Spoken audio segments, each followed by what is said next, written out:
Perkenalkan, kami dari kelompok 4 akan mempresentasikan materi yang berjudul Organizing atau Pengorganisasian yang diampu oleh Ibu Riri Oktari, Ulma SPMSI. Sebelumnya, izinkan kami memperkenalkan diri terlebih dahulu. Perkenalkan, nama saya Citra Lestari Siltonga dengan NIM D1B02371 dengan rekan saya Ismadini Juliana. Baiklah, langsung saja ke dalam pembahasan. Berbagai kebutuhan hidup yang tidak terbatas dan kemampuan terbataslah yang mendorong manusia untuk berhubungan dengan manusia lainnya. Hal ini diperkuat dengan pendapat bahwa manusia merupakan makhluk sosial. Sebuah organisasi adalah pola hubungan saling terjalin dan merupakan proses membagi kerja ke dalam tugas-tugas kecil sesuai dengan kemampuan individu dalam rangka efektivitas pencapaian tujuan organisasi. Selanjutnya, fungsi organizing dalam manajemen adalah langkah penting yang melibatkan pengaturan, wewenang, tugas, dan tanggung jawab bagi individu-individu dalam sebuah organisasi, dengan tujuan utamanya yaitu mengintegrasikan sumber daya termasuk manusia, modal, finansial, mesin, dan juga waktu untuk mencapai rencana dan tujuan yang telah ditetapkan oleh organisasi. Secara etimologi, pengorganisasian berasal dari kata organis yang merupakan kata kerja dari organizing, yang berarti menciptakan sebuah struktur dengan bagian-bagian yang diintegrasikan sedemikian rupa, sehingga hubungan satu sama lain terikat oleh kesatuan terhadap keseluruhannya. Menurut ahli pengorganisasian Dr. Melayu SP Hasibuan, pengorganisasian adalah suatu penentuan, pengelompokan, dan pengaturan bermacam-macam aktivitas yang diperlukan untuk mencapai tujuan, menempatkan orang pada aktivitas, dan menyediakan alat-alat yang diperlukan.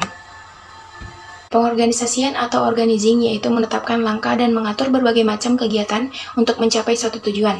Adapun tujuannya yaitu yang pertama membantu koordinasi, yang kedua memperlancar pengawasan, yang ketiga memaksimalkan manfaat spesialisasi, yang keempat penghemat biaya, dan yang terakhir meningkatkan kerukunan antar hubungan manusia. Selanjutnya terdapat asas-asas di dalam suatu organisasi. Yang pertama asas perumusan tujuan, yang kedua asas departemenisasi, yang ketiga asas pembagian kerja atau spesialisasi kerja, yang keempat asas koordinasi, yang kelima asas pelimpahan wewenang, yang keenam asas rentangan kontrol, yang ketujuh asas jenjang koordinasi, yang kedelapan asas kesatuan perintah, yang kesembilan asas fleksibilitas, yang kesepuluh asas keberlangsungan, dan yang terakhir itu asas keseimbangan. Untuk selanjutnya akan dijelaskan oleh rekan saya Ismadini Juliana.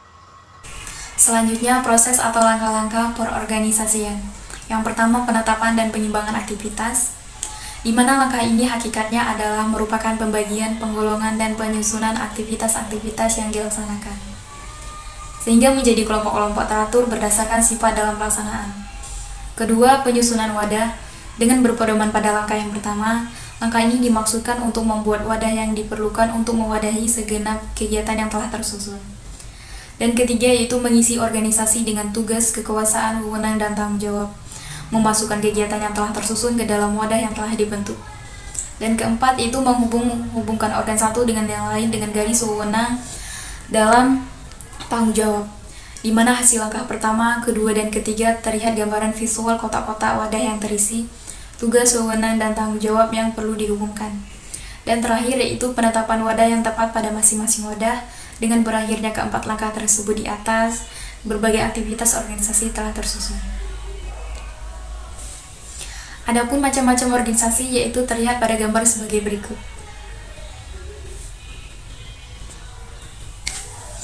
Reorganisasi, di mana suatu upaya menjaga perusahaan tetap hidup dengan mengubah struktur modalnya. Pemodelan ulang struktur modal. Dalam situasi ekonomi dan bisnis yang tidak menggembirakan, perusahaan sering terpaksa bertahan dengan apa yang telah ada. Selanjutnya, restrukturisasi organisasi, di mana cara dalam melakukan transformasi organisasi yang proses mempersiapkan dan menata ulang segala sumber daya organisasi dan mengarahkannya mencapai tingkat kinerja daya saing yang tinggi dalam lingkungan dinamis dan kompetitif untuk meningkatkan kinerja pelayanan publik. Tujuannya yaitu restrukturisasi adalah meningkatkan kinerja dan nilai perusahaan, memberi manfaat berupa dividen dan pajak kepada negara, menghasilkan produk dan layanan dengan harga yang kompetitif kepada konsumen, dan memudahkan pelaksanaan privatisasi.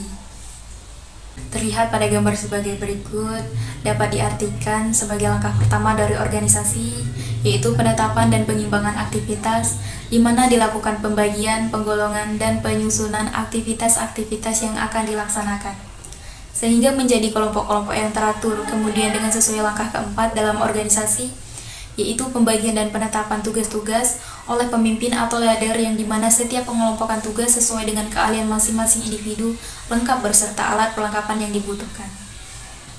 Selanjutnya, kami akan memperlihatkan sebuah video sebagai berikut.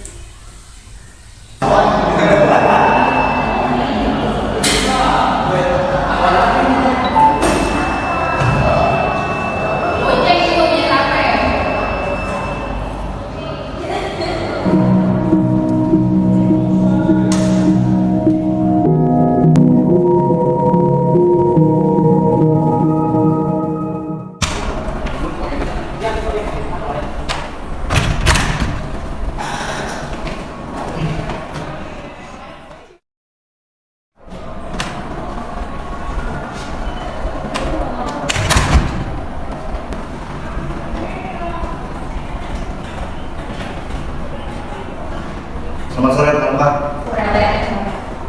Assalamualaikum warahmatullahi wabarakatuh. Waalaikumsalam warahmatullahi wabarakatuh. Oke, kali ini kita membahas tentang MEPS atau Open Recruitment yang diselenggarakan di Kota Bogor pada tanggal 20 Januari 2021. Kita untuk acara MEPS atau Open Recruitment ada penyampaian materi dan kita di sana juga merangkul untuk saling kenal satu sama lain dengan makrab atau bisa disebut nama makrab. Oke, semuanya ini kalian ada masukan nggak? Sebenarnya sih di Bandung aja, soalnya kan kalau di Bandung tuh kayu sananya banyak, kayu sananya atau di Puncak aja sih, soalnya kayak lebih deket gitu, bisa di bawahnya, di sebelumnya. Ya sih juga setuju sama dekat-dekat. Iya kan, deket-deket dulu aja gitu. Oh ya udah, iya. Aja. Gimana aja masukan aja? Dengerin sendiri nanti. Dengar? Apa? Lu dengerin sih? Tadi? Dengar? Apa penyampaian lu tadi? Sorry gue tadi. Lu serius sebenarnya? Serius? Lu ngehargain gue di sini sama yang lain. Sorry. Lu mending pergi aja di keluar deh. Ya udah, oke. Keluar dulu. Itu mending keluar dulu.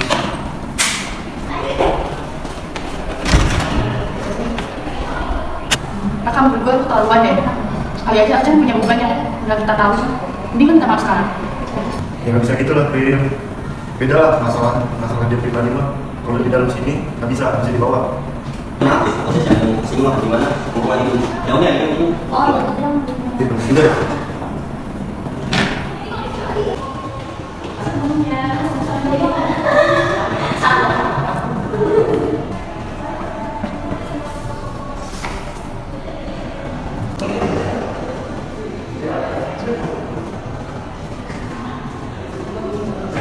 Maaf ya, nggak harusnya Bapak minta maaf karena tadi gua nggak dengar itu, terus jadi diskusi kita nggak berjalan lancar tadi. Ya maaf juga gua. Menurut lu terlalu keras sih. Ya aku maaf juga ya, tapi gua merhatiin anggota gua. Ya gitulah. Iya, emang gitu ya orangnya ya. Iya, emang.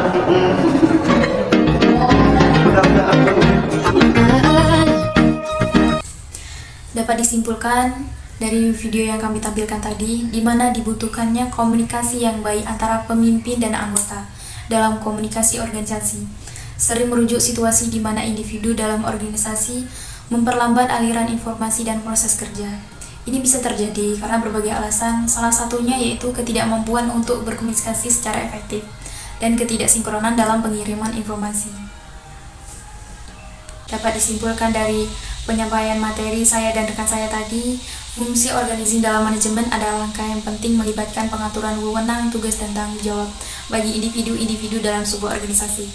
Tujuannya yaitu untuk mengintegrasikan semua sumber daya, termasuk manusia, modal finansial, mesin, dan waktu untuk mencapai rencana dan tujuan yang telah ditetapkan oleh organisasi.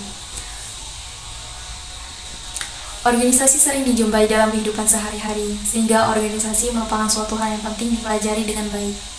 Perorganisasian merupakan fungsi kedua setelah perencanaan, di mana perorganisasian ini merupakan penentuan pengerjaan, pengembangan tugas, dan penentuan hubungan dalam rangka mencapai tujuan. Maka berakhirnya presentasi kami hari ini, saya akhiri. Wassalamualaikum warahmatullahi wabarakatuh.